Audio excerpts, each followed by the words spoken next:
Muito bem, a Jovem Pan vai para Porto Alegre desde o início, acompanhando de perto toda essa situação aí, essa tragédia no Rio Grande do Sul. Uma notícia: o nível da água registra uma queda significativa em Porto Alegre, a capital do estado. No entanto, o alagamento ainda continua. E vamos estabelecer o contato com o David de Tarso, que está ao vivo, ontem já participou conosco, ao longo da programação também da Jovem Pan. David, o que você pode falar sobre hoje aí? Parou de chover, a temperatura aí fria, mas de qualquer forma, qual a situação aí, a expectativa de que as águas possam baixar para que haja a tentativa da normalidade aí retornar? Olá, bom dia a todos. Pois é, o nível da água está baixando sim, mas respondendo a sua pergunta, Matos, ainda está garoando bem fininho aqui em Porto Alegre. A gente fala ao vivo do bairro Sarandi. O nível da água baixou significativamente, né? Tava na altura do peito quando as pessoas iam adentrar as casas, era impossível até mesmo fazer isso. E agora o nível já está naquele ponto mais para baixo, porque a gente fala as margens do rio Gravataí, na altura da perna. Então não chega a cobrir a parte do peito. Com isso, muitos moradores têm tentado buscar o que restou, o que sobrou. A gente, antes da nossa participação ao vivo, estava conversando com o André, ele que é morador aqui do bairro. Ele trouxe diversos objetos, né? Tentando recuperar o que pode diante de toda essa situação da cheia. E André, eu vi que até mesmo trouxe aqui a certidão de nascimento, né? Não é de casamento essa, né? Muito bom dia. Bom dia, tudo bem? Nós estamos tentando arrecadar o que podemos arrecadar, né? O que sobrou, né? Mas tá difícil, porque se perdemos tudo, né? Móveis, televisão, essas coisas. Estamos pegando mais louça, né? Coisas básicas, assim, que dá para usar ainda, né? Você está utilizando esse colchão inflável aqui justamente para que possa tentar recuperar esses objetos? Sim, porque tá difícil ainda a chegada em casa, assim, com o carro. Nós até temos um reboque parado lá para encher com a geladeira, a máquina de lavar, coisas parecidas, assim, que dê para recuperar, né? Mas o restante é só assim, no colchão inflável mesmo, que não tem como chegar lá. Ainda tá pela cintura, tá difícil o jeitinho de chegar lá. E por que você veio em busca dos documentos? Tem tido algum tipo de dificuldade? Sim, até porque a gente perdeu os documentos. Aí a gente quer arrecadar esses abonos que estão falando, né? Então eles exigem os documentos. Agora, até falou que tem uma equipe aí da Caixa Federal que diz que não precisa dos documentos. Mas aí até arrumar tudo, até tu achar o teu cadastro, então fica complicado de tu receber esses abonos. Você foi até a Caixa em busca de recolher o que exatamente? Eu, no caso, fui receber o meu PIS, né? E já tentar mexer com o meu fundo. De garantia. Exato. Aí o fundo de garantia tem que ter a identidade, tem que ter fotos. Tu bater uma foto com documentos em mãos, então é difícil. Como eu não tenho cadastro no Caixa Tem, já adiou já tem que resolver isso aí primeiro, né? Mas onde que você tá ficando, André? Tô em Gravataí, na casa de um parente. Você conseguiu, então, recurso de... Tem abrigo, né? Abrigo eu não precisei ficar. Mas, mesmo na casa de parente, tudo é complicado, né? Tá muita gente, bastante gente. A gente arrecadou algumas comidas no CRAS, né? A gente arrecadou doações. Eu, principalmente, perdi tudo. Não tenho roupa. Aí fui lá no abrigo, consegui roupa, tênis, essas coisas. Estamos tendo alguns apoios bacanas, né?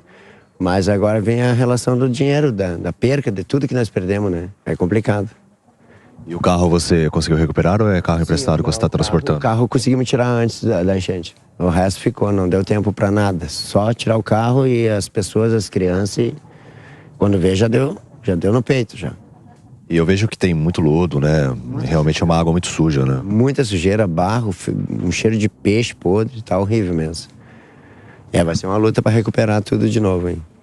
Tá certo, André. Boa sorte pra você. Tudo de bom. Obrigado pela entrevista, ter participado ao vivo aqui na Jovem Pan. E a gente segue aqui pelo bairro, porque não é só... Brigadão. Não é só essa rua aqui que tá alagada, né? Tem outras ruas do bairro, se a gente for percorrendo, a gente vai ver que diversos pontos realmente tem alagamentos. A gente vai andando, eu vou até o André aqui tá passando, para quem nos acompanha pelo rádio, né? Ele tá levando os objetos até o carro, justamente para que possa tentar recuperar, e ele até relatou a dificuldade da questão de documentação, para que que tenha os benefícios. Realmente é uma situação muito complicada. Em Porto Alegre, a gente mostrou ontem no Centro Histórico, né? A história foi perdida, mas também tem essa dificuldade em relação às pessoas que perderam documentos, perderam seus bens e toda essa questão, uma tentativa de resgatar aquilo que sobrou. Ontem à noite, a gente acompanhou uma operação às margens do rio, justamente para que a água seja drenada. A Sabesp, a Companhia de Saneamento de São Paulo, ela está fornecendo 10 equipamentos somente para Porto Alegre. São bombas que elas sugam a água, ou seja, para que realmente esse escoamento aconteça, a cada 2 segundos ela consegue 2.000 litros d'água puxar. E com isso vai drenar os bairros. O maquinário que a gente acompanhou, a instalação na margem do rio, é justamente para drenar a água desse bairro aqui do Sarandi, de onde nós falamos ao vivo. Então esse equipamento vai ser extremamente... Aqui para a calçada, Cris.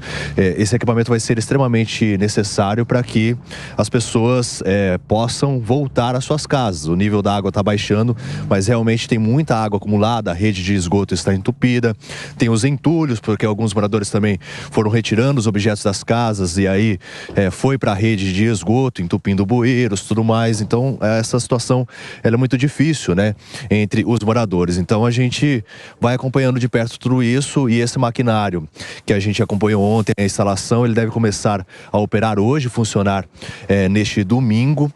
A próxima máquina, a próxima bomba, ela vai ser instalada para drenar a água do Salgado Filho, do aeroporto aqui de Porto Alegre, porque voos estão sendo deslocados para Canoas ou então em Fortaleza. Os voos comerciais das companhias aéreas estão em Fortaleza. A gente até mostrou alguns horários, por volta das 8 horas da manhã, também às 2 horas da tarde e às 11h50 da noite. Então são 3 horários de ônibus que saem de Florianópolis, em Santa Catarina, e vêm até aqui a capital gaúcha, e vice-versa, né? Os ônibus também saem basicamente no mesmo horário daqui da capital gaúcha, com destino a Florianópolis. Uma viagem de ônibus que dura cerca de 8 horas. Então a gente tem acompanhado toda essa situação aqui no Rio Grande do Sul, ó, diversas ruas, para quem nos acompanha pela TV pode observar que realmente estão alagadas no bairro. Então esse maquinário que foi instalado pela Sabesp vai ajudar a drenar toda essa água e fazer com que aos poucos a rotina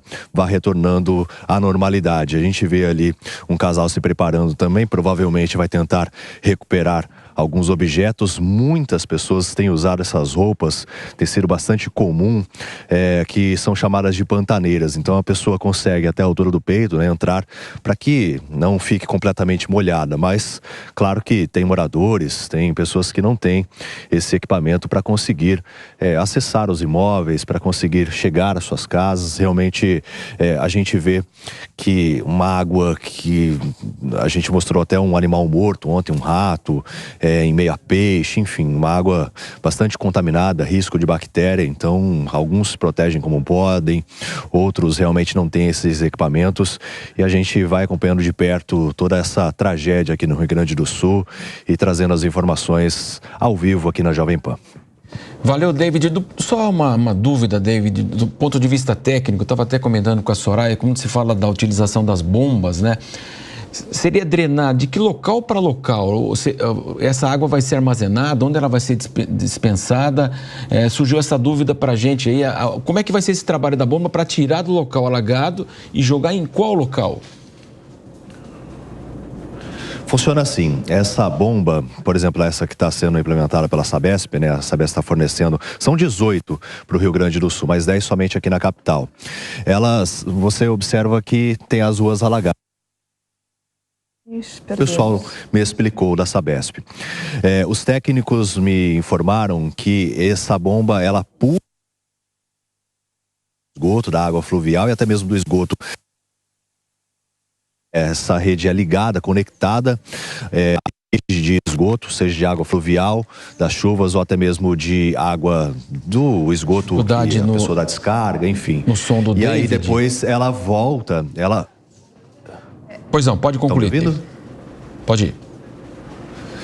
Então, ela puxa da rede de esgoto do sistema conectado e manda para o rio, faz a drenagem antes e manda de volta para o rio, porque justamente esses 2.000 litros d'água por segundo, ele vai ser então sendo inserido novamente para o rio. Então a drenagem é feita dessa forma, segundo os técnicos da Sabesp. O mesmo vai ser feito também no aeroporto Salgado Filho. David de Tarso ao vivo lá de Porto Alegre, daqui a pouco ele retorna conosco trazendo informações ao vivo lá da situação de momento lá no Rio Grande do Sul. Até porque, né, Matos, para essa água evaporar, haveria necessidade de fazer muito sol, Exatamente. O que a previsão de Teria tempo... que ter o clima nosso aqui, né? 30, 32 graus e lá, como o David colocou, né, 14 graus e chuviscando lá na cidade, né? A previsão do tempo, não sei se a gente consegue falar novamente com o David, tá, para ele trazer a situação de momento em relação ao tempo, porque a previsão é que essa semana ainda chova muito, né? De 80 a pouco mais de 100 milímetros de água, né? Então, de chuva. Ou seja, a situação fica ainda pior, né? São 3 semanas contabilizando os estragos no Rio Grande do Sul, milhões de pessoas ainda tentando voltar para suas casas, mas a gente vê, tem espaços aí na rua onde o David fala conosco ao vivo, né, que a gente vê que de fato secou, mas muitas ruas ainda completamente tomadas por água, né? Exatamente, viu, pessoal? Não sei se vocês me escutam ainda, acredito que sim, mas só complementando a informação, para quem nos acompanha pela TV, eu vou pedir para o Cris mostrar. Olha só, o céu está completamente encoberto nesse momento, a gente veio com uma garoinha fina, mas há sim essa previsão de chuva e o receio por parte dos moradores e até mesmo dos comerciantes, porque muitos estão indo aos locais que a água já secou, né? Como por exemplo, essa rua aqui de onde nós estamos falando, ela estava tomada pela água. Então, à medida que a água baixa, os moradores retornam às casas, vão limpando, porque é uma água com muito lodo, e há esse receio de limpar, fazer toda a limpeza e depois novamente a água voltar a subir, o nível da água voltar a subir e com isso realmente provocar todo esse lamaçal nos imóveis. A gente observa naquela casa ali, que está bem afastado do Rio Gravataí, está afastada essa residência, olha só a quantidade, onde o nível da água bateu, realmente está na altura, eu que tenho 1,82 m, está na altura do peito praticamente aqui, se a gente for observar a marca que existe no portão, na parede. E a outra, o outro risco também, além dessa questão das bactérias, das doenças, a gente viu rato morto, uma situação muito recorrente que a gente tem encontrado são recipientes que acumulam água. Então, também há esse receio por parte das autoridades de proliferação no mosquito Aedes aegypti, da dengue. Então, acho que muito perdemos, bem, exatamente. então. Pois não, Soraya. Mas a gente vai falando com o David ao longo ainda da nossa programação, ao longo também do Jornal da Manhã. Agora